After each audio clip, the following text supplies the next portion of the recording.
On the same world spinning around, neither flying with the birds. Here we go, here we go.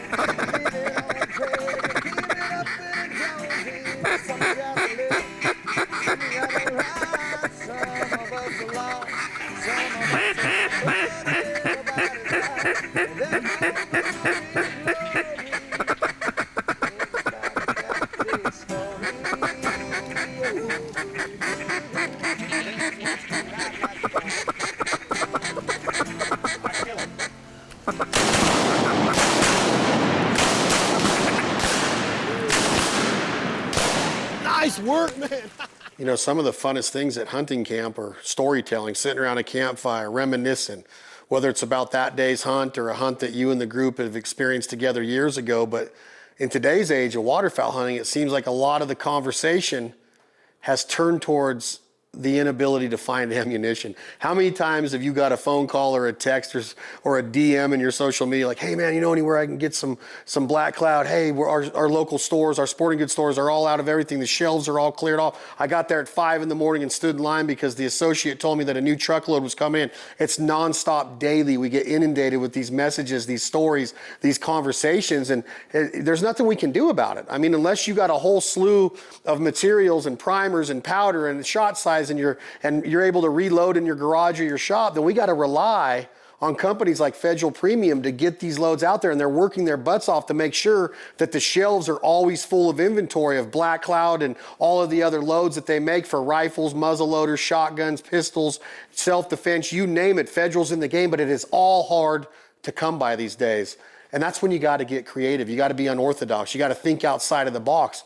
If I'm used to shooting a 3-inch 3 or a 3-inch 2 or a 3-inch BB like we talked about, what do I have to do if they only have 2 3/4 inch available? Are you educated in your patterning, in your shooting system to make sure that you're going to be able to perform like you're shooting the ammo that you're used to? So of course, if that's all we can get, we're going to put it on paper. Go out and pattern your gun, whether it's paper, a hay bale with a target on it, or an actual target board, shooting board.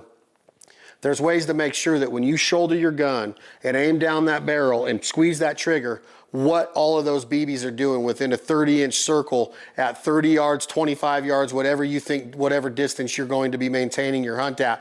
And when I talk about hunting, one of the things that I like to say is, hey, if my ammo is going to perform, I want to make sure that it's going to be able to do it no matter what the conditions are, the temperature is, the wind is. Know your load, know your patterning, and that starts with putting it on paper. If I'm going to go down to a 2 3/4 inch on teal, I know it's going to perform on teal. On mallards, I know, I've been there, I've seen it, I've witnessed 2 3/4 inch loads doing it fine. And way back in the day, they were killing them, but that was lead. Now we have different materials, whether it's the bismuth, the TSS, whether it's the tungsten, or whether it's the steel shot. We have to make sure that we know how all of those materials are performing within these different shot sizes. So getting creative, understanding what we're going for. And then there's the idea that we can actually see that they have 20 gauge available. Some stores might have 28 gauge available. There's guns available for this that are going to be able to suffice for that hunt. I just came back from a hunt where we used nothing but 28 gauges, and they were killing the ducks dead at 15 to 25 yards. Again, I'm not going to shoot at a duck at 40 yards with a 28 gauge. Or a 20 gauge for that matter. I'm going to become a better hunter, I think, in today's world where we have to get creative. If we don't get our larger size ammo, if it's not available to us at retail, we have to become better hunters, in my opinion. I'm not saying that you have to become a world champion duck caller. I'm not saying that you have to have the world's largest decoy spread, but patience, scouting, understanding the bird, creating ripples on the water, making your decoy motion come alive. Chocolate milk effect if you're hunting mallard ducks over water. It's key that you don't want to fly over that and see just a sheet of glass down there. Get up and mix your water up. Get up and pull your jerk string more. Mix your decoy spreads up until you find that combination that's going to provide consistency for your success day in and day out. And again, we're not going to kill them every day. That's why they call it hunting. We're not going to have success every day. So when you're becoming, used to this new day and age of ammo and it's in our inability to get it because it's just not available, Let's make ourselves better hunters. Let's take this time to become better callers, better scouters, better decoyers, better flaggers, better hiders, concealment, getting on the X, running traffic. There's so much that goes into this that you can become better through practice at getting the birds closer. So again, if you don't have the 3-inch available and you got to go to 2 3/4 inch, you might have to get the birds a little bit closer.